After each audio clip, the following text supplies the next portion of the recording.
하나님께서 오늘 주일 아침 우리에게 주신 말씀은 로마서 1장 1절입니다. 하나님께서 오늘 주일 아침 우리에게 주신 말씀은 로마서 1장 1절 말씀입니다. 한 목소리로 봉독하시겠습니다. 시작.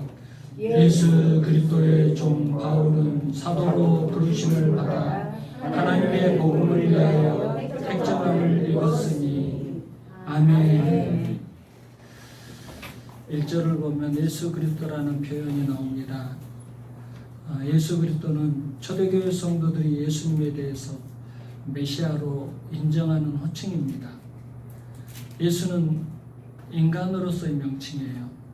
인간으로서의 명칭인데 이제 히브리어로 말하면 여호수아예요. 여호수아가 예수가 된 겁니다. 네, 이것은 여호와는 구원이시다, 하나님은 구원이시다라는 뜻입니다. 그리고 그리스도는 히브리어 메시아와 동일하게 기름 부음을 받은 자라는 의미인데 예수님의 신성을 의미하고 있습니다. 구약 시대는 왕과 제사장과 선지자에게 기름을 부었잖아요. 왕과 제사장과 선지자는 기름 부음을 통해서 하나님과 특별한 신성의 관계가 성립이 돼요. 그리고 이 직분을 맡은 자들에게는 성령께서 특별한 기름 부음을 통해서 그들이 하나님의 사명을 감당하도록 하셨던 것입니다. 그래서 메시아 또는 그리스도는 왕과 제사장과 선지자의 직분을 포괄하는 직분이고 하나님과 인간 사이를 중보하는 구원자로서의 사역을 수행하고 이것을 위해서 성령 충만을 받은 자를 가리킬 때 그리스도다, 메시아다 이렇게 표현하는 겁니다. 우리가 예수 그리스도를 표현할 때 인성과 신성, 예수님 인성을 가지신 예수, 그리고 신성을 가지신 그리스도, 그래서 예수 그리스도 그렇게 표현하는 겁니다. 초대교회 성도들은요 이것을 다 인정했어요. 예수님, 예수, 인성을 가지신 예수 그리스도, 육체의 몸을 입고 오신 예수 그리스도가 메시아이고 그리스도라는 사실을 인정을 했습니다. 예수 그리스도를, 예수님을 하나님께 기름 부음 받은 자로서 왕과 제사장과 선지자의 직분을 포괄하고 또 하나님과 인간 사이를 중보하는 구원자로서의 사명을 감당하시는 그런 분으로, 그래서 성령 충만한 그런 분으로 초대교회 성도들은 다 인정을 했습니다. 그런데 안타깝게도 유대인들만큼은 그것을 인정하지 않았어요. 유대인들은 메시아가 자기 민족만을 위한 메시아라고 생각을 했어요. 그래서 로마의 압제에서 구원해주고 또 그 메시아는 로마를 물리치고 이 지상에서 지상낙원을 만들어줄 분으로 기대를 했던 겁니다. 그러니까 철저하게 인본주의적이고 현세적인 그리고 정치적인 메시아를 기대를 했던 거예요. 그러니 예수님의 말씀이 들려 적겠습니까? 예수님은 저 영원한 천국의 복음을 선포하시는 분이신데 예수님의 말씀이 들려 적겠어요? 지금도 마찬가지예요. 지금도 예수님의 말씀이 들려지지 않는 분들은 그런 것들 때문에 그래요.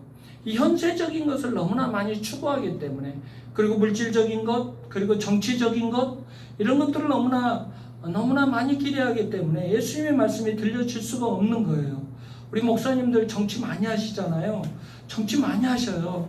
근데 그렇게 해서 이 메시아를 기대하는 거예요. 예수 그리스도를 기대하는 거예요. 그러면 절대 예수님의 음성이 들려지지 않습니다. 예수 그리스도는 천국의 복음을 선포하시는 분이에요. 영원한 나라 천국의 복음을 선포하시는 분이신데 어떻게 그들에게 예수님의 음성이 들려지겠습니까? 유대인들은 나중에 예수님이 메시아로 그리스도로 인정이 안 되니까 예수님을 십자가에 죽게까지 만들어버린 거예요. 여러분, 예수님은 참 인간이시고 참 하나님이십니다. 성경은 예수님에 대해서 자기 백성을 저의 죄에서 구원할 자라고 증거하고 있어요. 그리고 예수님께서는 공생의 3년 동안 메시아에게 요구되는 왕과 제사장과 선지자의 역할을 다 감당하셨습니다. 왕은 다윗의 자손으로서 오셔서 유대인의 왕이 되셨잖아요. 유대인의 왕이라고 다들 인정을 했잖아요. 왕의 사명을 감당하셨습니다. 그리고 선지자의 사명, 하나님의 뜻과 계시를 받아서 유대 종교 지도자들을 정말 하나님의 말씀으로 책망하는 선지자의 사명을 감당하셨어요. 그리고 제사장으로서의 사명은 십자가를 지심으로 하나님과 우리 사이에 정말 불화할 수밖에 없고 화목이 이루어질 수 없는 죄인이 거룩하신 하나님과 어떻게 하나가 될 수 있습니까? 그런데 예수님께서 십자가를 지심으로 중보자의 사명을 감당하심으로써 제사장의 사명을 감당하신 거예요. 그래서 예수님은 이 땅에서 왕과 제사장과 선지자의 사명을 모두 다 포괄하는 사명을 감당을 하셨다는 것입니다. 초대교회 성도들은 이 사실을 100% 인정했어요. 이 사실을 온전히 받아들였어요. 그래서 예수님께서 그리스도이심을 증거하기 위해서 그렇게 목숨까지도 내놓고 예수님을 증거했던 것입니다. 여러분, 예수님 그리스도이십니다. 우리는 신앙생활하면서 이 사실을 가슴 깊이 새기고 있어야 돼요. 그래야 현세적이고 물질적이고 정치적이고 세상은요, 예수님을 이상하게 믿으려고 해요. 성경에서 말씀하신 그대로 예수님을 믿지 않으려고 하는 그런 모습들이 있어요. 그런데 우리가 예수는 그리스도다, 예수는 그리스도다, 이 사실을 온전히 믿고 있으면 우리의 신앙이 흔들리지 않아요. 예수는 그리스도다. 저를 따라서 해주시기 바랍니다. 예수는 그리스도다. 예수님은 그리스도이십니다. 아멘. 이 사실을 온전히 가슴 깊이 새겨야 돼요. 그래야 우리의 신앙이 흔들리지 않고 그리스도인의 모습을 지킬 수 있습니다. 바울은 자신을 예수 그리스도의 종이다 라고 소개하고 있습니다. 종들은요, 한 집에서 수십 년을 종살이를 해도 다른 집으로 팔려가면 소속이 바뀌어요. 이 집에서 종살이 했던 사람이 다른 집으로 이제 종으로 팔려가면 이 집에서 종살이 했다고 해서 이 주인이 그 종 옛날에 내 종이었는데 하고 내 소속이라고 주장할 수 없습니다. 소속이 바뀌어요. 다른 집으로 팔려가면 이제 그 집 종으로 바뀌는 겁니다. 바울은 과거에 어디에 소속되어 있었습니까? 유대교에 소속되어 있었죠. 율법에 속해 있는 사람이었죠. 학문적으로는 가말리엘에게 소속되어 있었고, 종파로는 바리새파에 속해 있었고, 시민권으로는 로마의 시민권을 갖고 있었어요. 로마에 소속되어 있는 사람이었어요. 그리고 영적으로는 불순종의 아들들 가운데 역사하는 영 가운데 있었다고 자기 스스로 고백하고 있어요. 한마디로 사탄에게 소속된 자식이었다는 겁니다. 자신은 사탄의 소속이었다는 것입니다. 그런데 지금은 어떻게 되었다는 거예요? 완전히 그리스도 예수께 소속되었다고요. 완전히 자기의 소속이 변화되었다고 지금 말하고 있는 거예요. 그래서 로마교회 성도들에게 오해하지 말라는 거예요. 당시에요, 성도들이 바울을 오해했어요. 바울이 얼마나 교회와 성도들을 핍박을 했으면, 바울이 분명히 유대교회 지도자로서, 바울은 율법에 정통한 자로서 교회를 핍박하고 성도들을 핍박하는 사람이었는데, 바울이 무엇을 주장하냐면, 나 이제 그런 사람 아니야. 나 이제 그런 사람 아니야. 나 유대교회에서도 떠났고, 나 이제 교회와 성도들을 핍박하는 사람 아니야. 나 예수 그리스도에게 소속된 사람이야. 나는 완전히 변화되었어. 계속 주장해도 성도들이 받아들이겠습니까? 엊그제까지 자신들을 핍박했던 그 바울이 예수 그리스도에게 소속되었다고 지금 말하고 있는데 성도들이 받아들이겠어요? 간첩 아니야? 스파이 아니야? 이런 생각을 할 수 있겠죠. 근데 바울이 지금 그것을 로마교회 성도들한테 간절히 부탁하고 호소하고 있는 거예요. 로마에 있는 성도들도 제발 내가 이렇게 변화되었다는 것을 좀 알아줬으면 좋겠습니다. 나는 유대교회에 소속되어 있었던 사람인데 이제 완전히 예수 그리스도에게 속한 사람이 되었습니다. 좀 이것 좀 알아주십시오. 그렇게 지금 부탁하고 있는 거예요. 바울은 이 소속의 변화가 자신에게만 일어났다고 말하지 않습니다. 6절 다 같이 읽겠습니다. 6절 시작. 너희도 그들 중에서 예수 그리스도의 것으로 부르심을 받은 자니라. 아멘. 로마 교회 성도들의 소속도 자신과 같이 예수 그리스도에게로 바뀌었다고 선포하고 있습니다. 아니, 로마 교회 성도들만 바뀐 게 아니죠. 저 여러분 모두 다 소속이 바뀐 줄 믿습니다. 아멘. 여러분들 3년 전에 여러분들을 생각을 해보세요. 어떤 사람은 7년 전을 한번 생각을 해보세요. 어떤 분은 10년 전, 어떤 사람은 15년 전, 어떤 사람은 20년 전, 30년 전을 한번 생각을 해보세요. 여러분들의 소속은 어디였습니까? 여러분들의 소속은 어디였습니까? 우리도 사탄의 자녀로 살았잖아요. 그런데 우리의 소속도 바뀌었잖아요. 그리스도 예수에게로 소속이 바뀌었잖아요. 예수 그리스도의 십자가의 은혜로 구원받은 것을 인정하시기 바랍니다. 사탄의 종에서 예수 그리스도의 종으로 소속이 완전히 바뀐 줄 믿습니다. 과거의 나의 모습은 죽고 내 안에 예수 그리스도가 살아계심을 고백하시기 바랍니다. 아멘 하시기 바랍니다. 그러면 우리는 사탄의 종에서 예수 그리스도의 종으로 소속이 완전히 바뀌어지는 거예요. 예수 그리스도의 종 바울은 단순히 소속만을 밝히기 위해서 표현한 말이 아니에요. 그리고 온전히 예수님을 자신의 주인으로 모시게 살겠다는 결심만도 아니에요. 이것은요, 당시에 있었던 그 종의 제도를 통해서 예수님은 구원의 하나님이시다. 예수 그리스도는 나를 구원해 주신 분이시다. 그래서 이 종의 제도를 통해서 구원의 진리, 예수 그리스도를 통한 구원의 진리를 밝히려고 바울은 지금 얘기를 하고 있는 거예요.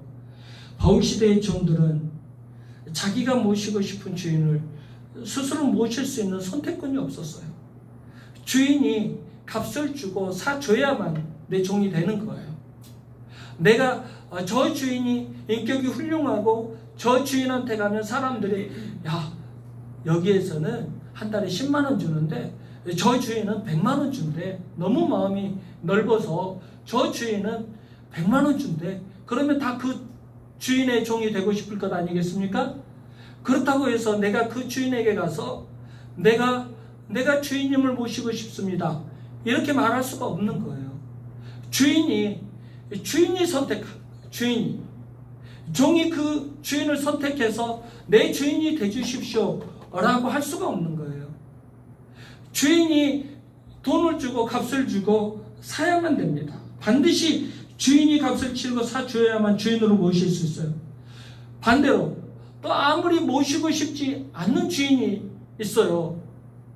정말 사람들 사이에서 소문이 났어요. 야, 월급도 너무나 조금 주고 그 사람한테 가면 조금만 잘못해도 막 때려. 너무나 폭력적이야. 막 종들 사이에서 그런 소문이 나 있어요. 그런 주인이라고 할지라도 그 주인이 값을 주고 사면 그 주인의 종이 될 수밖에 없는 거예요. 종은 누구의 종이 되든지 그 주권은 철저히 그를 산 주인에게 있는 거예요. 바울은 자신은 과거에는 죄와 사망의 종노릇하는 사람이었는데 지금은 생명과 은혜를 전하는 예수 그리스도의 종이 되었다는 거예요. 이것은 오직 예수 그리스도의 주권적인 은혜였다는 겁니다. 그것을 고백하고 있는 거예요. 바울은 과거에는 예수 그리스도가 누군지도 몰랐어요. 예수님 안에 생명이 있다는 것도 몰랐어요. 예수님의 소유가 되어야 구원받을 수 있다는 사실도 몰랐어요. 그리고 자신이 멸망길로 가고 있다는 것도 몰랐어요. 그런데 예수님은 당신을 핍박하던 바울에게 직접 찾아오셨습니다. 다메섹 도상에서 직접 만나주셨습니다. 우리를 향해서도 직접 찾아오셨죠. 그리고 십자가에서 우리를 위해 당신의 피값으로 우리를 구원해 주셨습니다. 죄밖에 지을 줄 모르는 미천한 우리를 위해서 하나님의 아들께서 친히 피값을 지불하시고 우리를 사주셨습니다. 바울은 이렇게 주권적인 사랑으로 종으로 만들어주신 예수 그리스도의 은혜를 감사하면서 지금 찬양하고 있는 것입니다. 우리는 모두 다른 사람의 종이 되는 것을 싫어합니다. 다른 사람에게 복종하는 것을 싫어합니다. 그런데 진심으로 사랑하게 되면 달라져요. 진심으로 사랑하면 종이 되고 싶어져요. 그리고 그 사람에게 복종하고 싶어집니다. 바울은 당시에 로마의 시민권을 가지고 태어났고 당대 최고에 속한 가말리엘의 제자로서 특권층에 속한 사람이었습니다. 그럼에도 그 모든 기득권을 배설물같이 벗어버리고 스스로 비천한 자가 돼서 천막 짓는 일을 선택을 했어요. 뿐만 아니라 주님과 복음을 위해서 매맞고 감옥에 갇히고 줄이고 목마른 삶을 기쁘게 감당했습니다. 말뿐 아니라 실제로 종된 삶을 살았다는 거예요. 그러면 왜 바울은 이렇게 모든 기득권을 버리고 종과 같은 험하고 어려운 삶을 살았을까요? 무엇을 얻고 싶어서 이런 삶을 선택을 했을까요? 자유를 얻고 싶었던 거예요. 진정한 자유를 얻고 싶었던 거예요. 바울이 물질과 권력과 명예를 버리고 얻은 것은 자유예요. 자유. 바울이 얻은 자유 중에서 가장 귀한 자유는 예수 그리스도의 종이 됨으로써 죄의 종노릇에서 자유함을 얻었다는 것입니다. 예수 그리스도의 종은 죄에서 자유하게 됩니다. 사망에서 자유하게 됩니다. 예수님께서는 당신의 종이 되기 위해서 세상의 자유를 포기하는 자들에게 예수 그리스도 안에서 누리는 진정한 자유를 주십니다. 죄로부터의 자유, 사망으로부터의 자유를 주십니다. 그러면 하나님께서는 왜 이런 귀한 자유를 우리에게 주실까요? 우리를 사랑하시기 때문에. 우리를 사랑하시기 때문에 자유를 주시는 거예요. 우리는 어때요? 소나 개를 우리 마음대로 끌고 다니기 위해서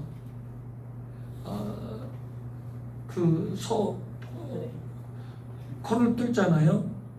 그래서 고삐를 넣어요. 저희 아버지가 그런 걸 많이 했어요. 동네 소들 코 뚫어가지고 이렇게 해서 소 길들이는 거.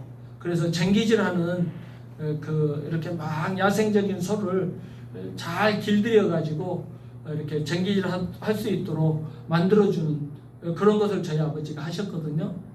손기술이 좋으셨어요. 그래서 어떤 짐승들 교미하는 거 그런 것도 아버지가 해주셨고요.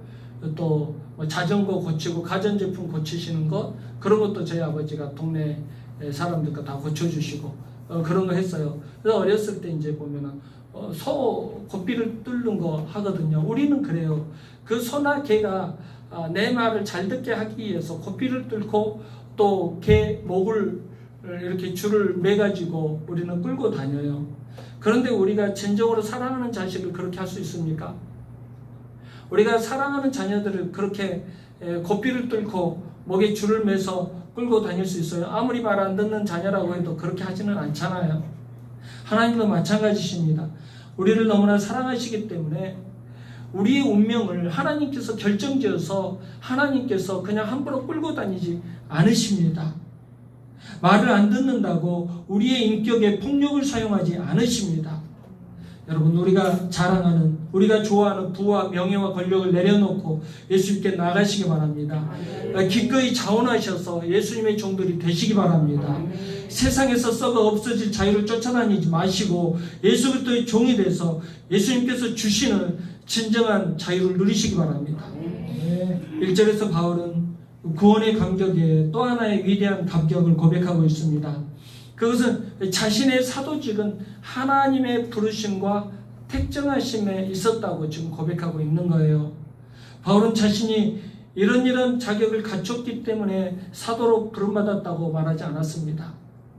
그리고 나는 이런 자격을 갖추려고 노력을 했다. 그런 얘기도 하지 않았습니다. 오히려 자격적 조건으로 따지면 사도로 제자로 부름받기에는 너무나 형편없는 사람이죠. 디모데전서에 보면은 자신을 비방자요, 포행자요, 핍박자라고 했어요. 교회와 기독교인들, 예수 그리스도를 비방하고 포행하고 핍박하는 사람이었어요. 우리가 바울의 삶을 잘 알잖아요. 예수님 믿기 전에 바울은 그런 사람이었어요. 비방자요, 박해자요, 폭행자였어요. 그런데 보십시오. 누가 바울을 사도로 불러주셨습니까? 예수 그리스도시잖아요. 누가 바울을 사도로 구별해 주셨어요? 예수 그리스도시잖아요. 친히 예수 그리스도께서 바울을 사도로 구별해서 불러주셨어요. 지금 우리의 교회를 한번 보시기 바랍니다. 지금 우리의 교회를 한번 보세요. 교회에서도 나름대로 직분자가 되려면 자격 조건을 갖추잖아요. 그렇죠? 목사가 되기 위해서 저는 11년 걸렸어요. 수많은 시험제도를 통과했어요. 그리고 수많은 돈도 냈어요. 학교에다 돈을 바친 돈을 환산해 보면은 뭐 몇 천만 원이 들어갔는지도 모르겠어요. 수많은 자격 조건을 갖췄어요. 그런데 그것은 어디까지나 인간적인 생각일 뿐이에요.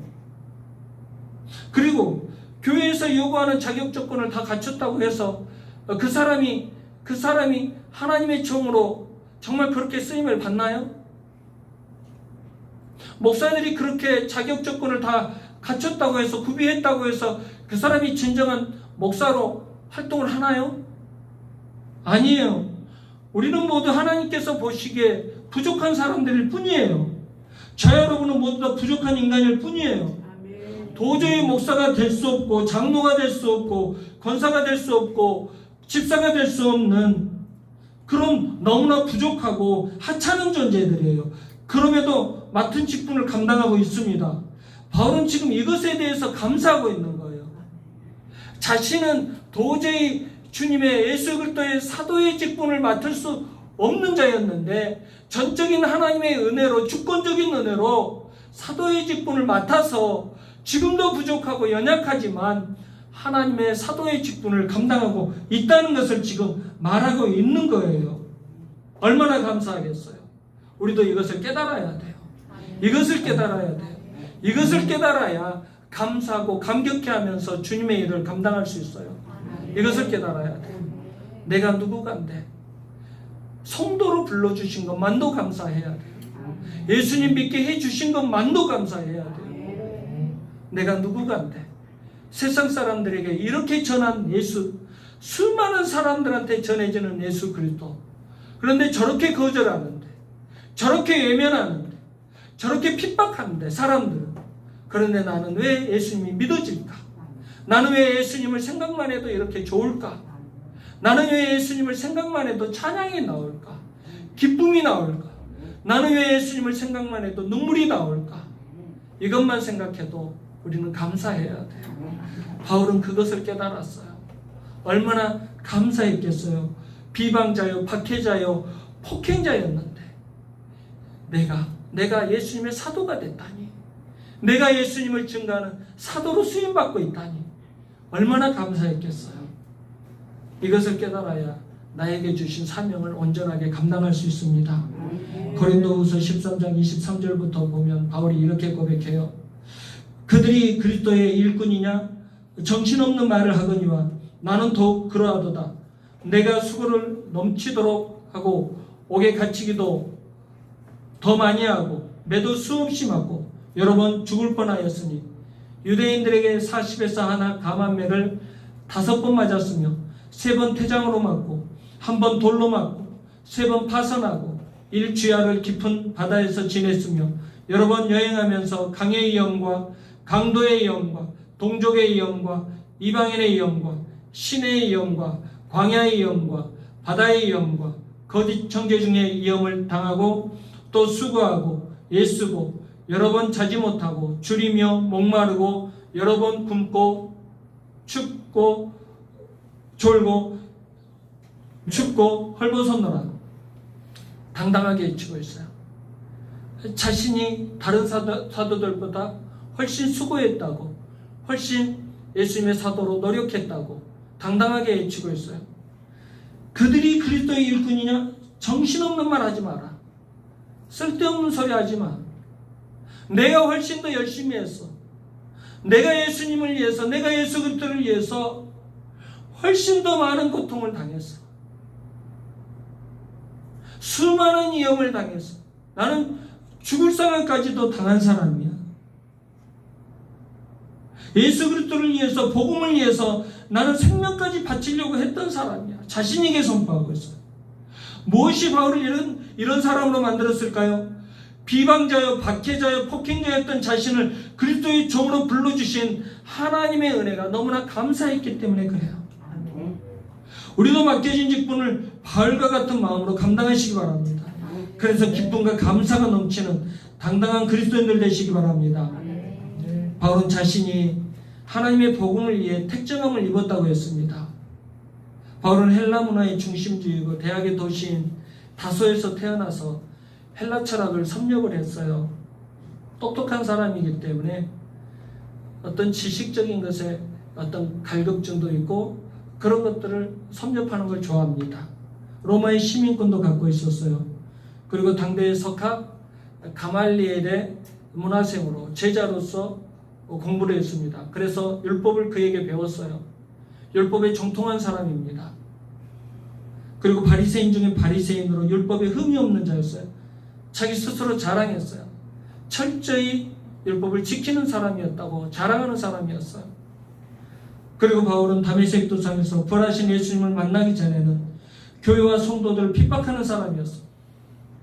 그런데 예수님께서는 바로 이런 것들을 다 모아서 바울을 사용하신 거예요. 신약 성경의 절반을 써야 되거든요. 13권에서 14권을 써야 돼요. 27권 중에서 절반을 기록을 해야 되는 사람을 찾으신 건데 그 사람이 바로 바울이었던 거예요. 그만한 출신 성분과 학력과 율법과 열정을 갖춘 사람을 준비시킨 거예요. 하나님의 계획이었어요. 하나님의 섭리였어요. 그리고 바울을 이방인의 사도로 세우셔서 유대인의 벽을 뚫고 이방인에게도 복음을 전하게 하기 위해서였어요. 만약 바울이 아니었으면 복음은 유대인의 벽을 넘지 못했을 거예요. 바울같이 준비된 사람이 있었기 때문에 출신 성분과 학력과 열정과 이런 것들을 바울은 준비했기 때문에 하나님께서는 그에게 그런 배경들을 다 사용하셔서 그에게 예수 그리스도의 십자가 부활의 복음을 주시고 그것을 가지고 이방인에게로 나가게 만드신 거예요. 하나님께서 준비하신 거예요. 바울은 복음을 하나님의 복음이라고 했어요. 자신이 전한 복음의 근원이 하나님께 있다는 것입니다. 자신이 전하는 예수 그리스도의 십자가와 부활의 복음의 시작은 하나님께로부터 나왔다는 거예요. 2절 다 같이 보겠습니다. 2절 시작. 이 복음은 하나님이 선지자들을 통하여 그의 아들에 관하여 성경에 미리 약속하신 것이라. 아멘. 무슨 말이냐면 예수 그리스도의 오심과 사심과 죽으심과 부활, 즉 예수 그리스도의 모든 구원의 역사는 우연이 아니라는 거예요. 즉흥적인 것이 아니라는 거예요. 이것은 어디에서 나왔다고요? 하나님께로부터 나왔다는 거예요. 영원하신 하나님의 계획에 따라서 이루어진 것이라는 거예요. 그래서 그 구원의 역사는 이미 옛날에 구약의 선지자들부터 쭉 하나님께서 예언하게 하시고 나중에 그것을 완전히 성취하셨다는 겁니다. 완전히 한치 오차도 없이 이루어졌다는 거예요. 여기서 우리가 이제 알 수 있는 건 성삼위 하나님께서 복음의 모든 주체가 되시죠. 그러나 이 복음은 성부 하나님의 작품이라는 것을 알 수 있어요. 성부, 성자, 성령께서 모두 다 참여를 하셨습니다. 성부 하나님께서는 인류를 구원해야 되겠다라는 계획을 세우셨어요. 성자 예수 그리스도는 십자가를 지시고 인류의 구원을 완성하셨어요. 그리고 성령 하나님께서는 예수 그리스도께서 십자가를 지시고 이루신 그 구원을 우리들 마음속에 들어오셔서 깨닫게 해주십니다. 성령 하나님이 아니었으면 우리는 이 예수 그리스도의 십자가의 구원의 복음을 우리는 깨달을 수가 없겠죠. 그러니까 성부, 성자, 성령 하나님께서 모든 구원의 사역을 하신 거예요. 그럼에도 불구하고 이 복음은 하나님의 복음이라고 말씀하고 있습니다. 왜 그러시냐면 복음을 계획하시고 애아들을 보내시고 성령님을 보내신 분이 성부 하나님이시기 때문에 이것은 하나님의 복음이다. 그렇게 얘기하는 거예요. 성부 하나님께서는 죄인들이 죄로 말미암아 죽어 지옥 백성이 되는 것을 그냥 보고 계실 수가 없으셨습니다. 그래서 우리를 향한 이렇게 놀라운 구원 계획을 세우시고 구원의 역사를 이루신 거예요. 여러분, 복음의 주체가 하나님이신 것을 기억하시기 바랍니다. 우리를 구원하시기 위해서 독생자까지 아끼지 않으시고 십자가에 내어주신 하나님의 은혜를 잊지 마시기 바랍니다. 사도 요한은 하나님의 사랑을 이렇게 고백하고 있습니다. 하나님의 사랑이 우리에게 이렇게 나타난 바 되었으니 하나님이 자기의 독생자를 세상에 보내심은 그로 말미암아 우리를 살리려 하심이라.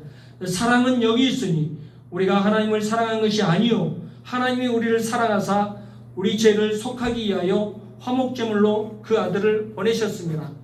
아멘. 하나님의 사랑이 그렇다는 거예요.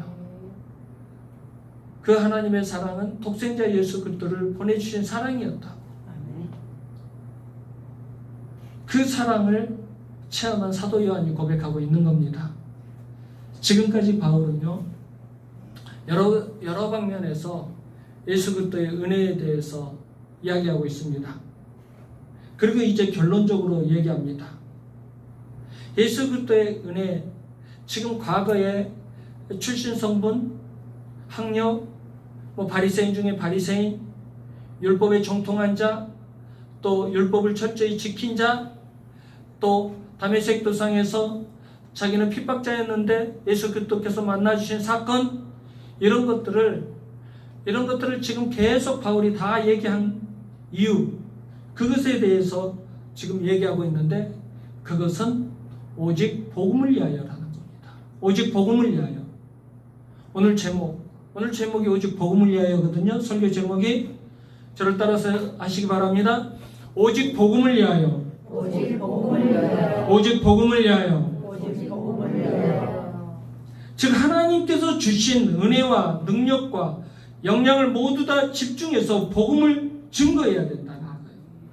자신에게 주신 출신 성분, 학벌, 율법, 예수님께서 만나주신 그 은혜의 사건, 그런 것들을 다 모아서 집중해서 그 역량들을 다 모아서 오직 복음을 위해서 사용을 해야 된다는 것입니다.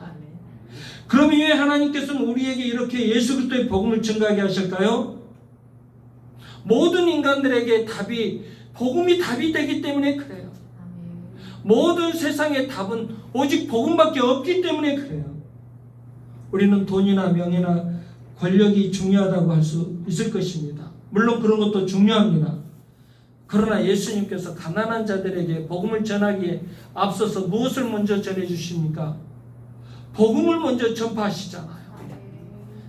사도행전에서 위문의 안진뱅이가, 구걸하던 안진뱅이가 베드로와 요한에게 은과금을 요구하잖아요. 은과금이 우리에게 필요하죠. 그렇죠? 얼마나 많이 좋아합니까? 은과금을 우리는 너무나 좋아합니다. 그러나 베드로와 요한이 은과금은 없다. 그러나 줄 수 있는 것 주겠다. 그것이 뭐예요? 예수 그리스도 이름을 주었잖아요. 예수 그리스도 이름을 주니까 일어나게 되잖아요. 걷게 되잖아요. 하나님을 찬양하는 사람이 되잖아요. 구원받는 사람이 되잖아요. 안진뱅이에게 필요한 것이 은과 금이겠어요?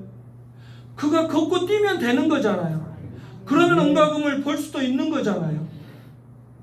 복음은 우리에게 답이 됩니다. 여러분, 복음은 이런 거예요. 복음은 우리에게 답이에요. 복음은 희망이 없는 자에게 희망이 됩니다.